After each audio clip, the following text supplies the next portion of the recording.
Hi, my name is Colby Sharp. I am a fifth grade teacher in Michigan. I am the editor and co-author of the Creativity Project, an awesome-tastic story collection, and I'm so excited to be talking to you today. I got some interview questions from Young Inklings, younginklings.org. So I'm going to answer these questions for the kids that consume that content. I'm really excited. Actually, this is take 2 because I was recording and one of my students walked in to give me something. They're supposed to be at lunch and she just started laughing at me uncontrollably. Anyways, all right, let's get started. Are you ready? Let's go.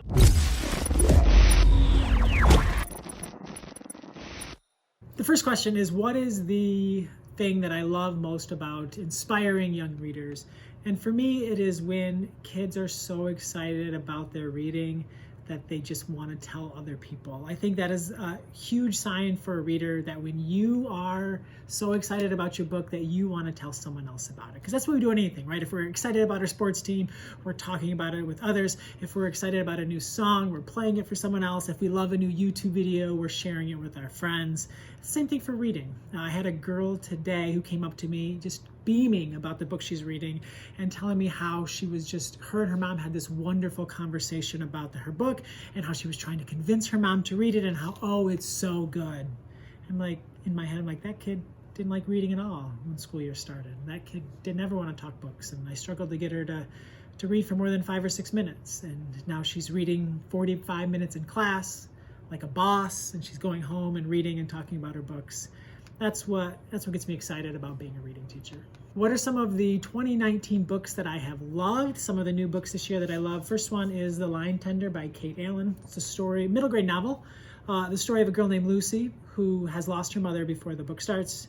And she has a best friend. His name is Fred. They're super tight. They live in New England on the East Coast.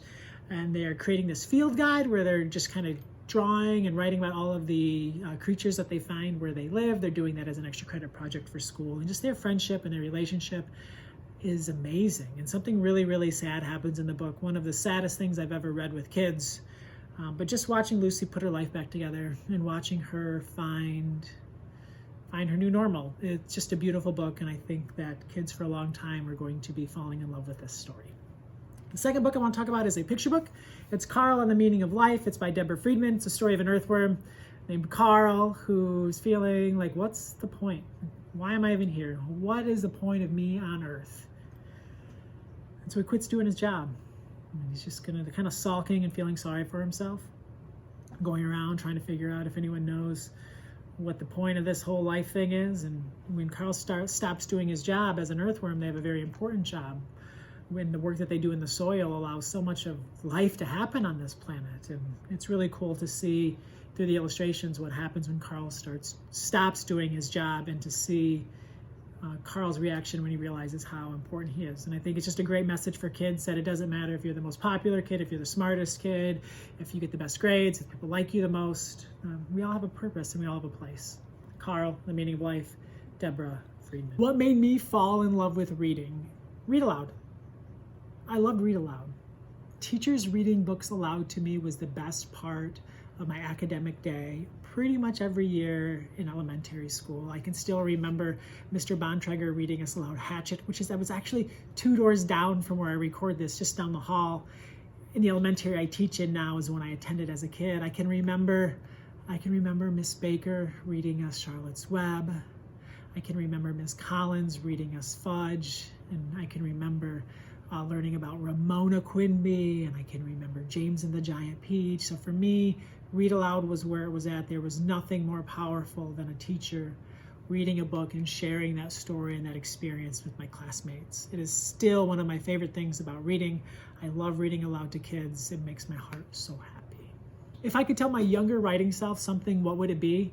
I think I would tell my younger writing self that I will have 2 books someday, and my younger writing self would say, that's cute, that's funny.